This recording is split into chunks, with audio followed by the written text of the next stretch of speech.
Hi guys, Assalamu alaikum. This is Biju Fahima here. Welcome back to my channel. നമ്മൾ Malabar style പഴം നിറച്ചതിന് കുറച്ചും കൂടി variety ആയിട്ടാണ് ഞാൻ ഇന്ന് നിങ്ങളുമായിട്ട് ഷെയർ ചെയ്യുന്നത്. അധികം ഓയിലി അല്ലാത്തതുകൊണ്ട് തന്നെ കുറച്ചും കൂടി ഹെൽത്തി വേ ആണിത്.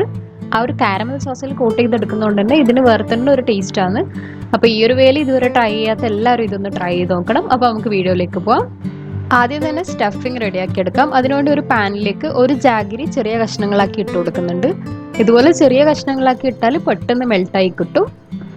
ഇനി ഇതൊന്ന് മെൽട്ടായി വന്നാൽ ഇതിലേക്ക് 4 ടേബിൾ സ്പൂൺ തേങ്ങ ഇട്ടൊന്ന് മിക്സ് ചെയ്തെടുക്കാം.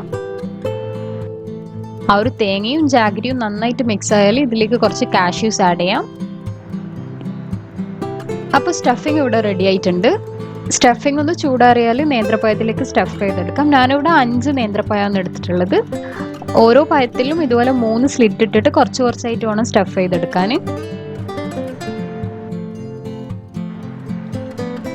അപ്പോൾ എല്ലാ പഴവും സ്റ്റഫ് ചെയ്തെടുത്തിട്ടുണ്ട്. ഇനി ഇതൊരു കാരമൽ സോസിലാണ് കോട്ട് ചെയ്തെടുക്കുന്നത്.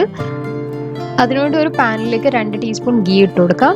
ആ ഗീ ഒന്ന് ചൂടായി വരുമ്പോൾ ലോ ഫ്ലെയിമിൽ വെച്ചിട്ട് 3 ടേബിൾ സ്പൂൺ പഞ്ചസാര ആഡ് ചെയ്യാം. ഈ ഒരു പഞ്ചസാര പെട്ടെന്ന് മെൽട്ടായി കിട്ടാൻ വേണ്ടിയിട്ട് ഞാൻ 1 ടേബിൾ സ്പൂൺ വെള്ളം ഒഴിച്ചു കൊടുക്കുന്നുണ്ട്. ഈ ഒരു പഞ്ചസാര ഒന്ന് മെൽട്ടായി വന്നാൽ 2 ടേബിൾ സ്പൂൺ തേങ്ങ ആഡ് ചെയ്യാം. എന്നിട്ട് നന്നായിട്ടൊന്ന് മിക്സ് ആക്കി എടുക്കണം.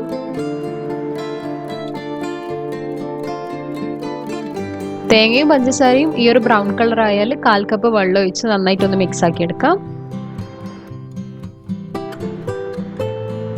ഈ ഒരു സോസ് ഒന്ന് മിക്സ് ആയിട്ട് തിളച്ച് വന്നാൽ നേരത്തെ നിറച്ച് വെച്ചിട്ടുള്ള പഴം ഇതുപോലെ ഒന്ന് ലെയർ ചെയ്ത് കൊടുക്കാം. എന്നിട്ട് എല്ലാ ഭാഗവും ആ ഒരു സോസ് ഒന്ന് കൂട്ടാൻ വേണ്ടിയിട്ട് ഇതുപോലെ റോൾ ചെയ്ത് കൊടുക്കണം.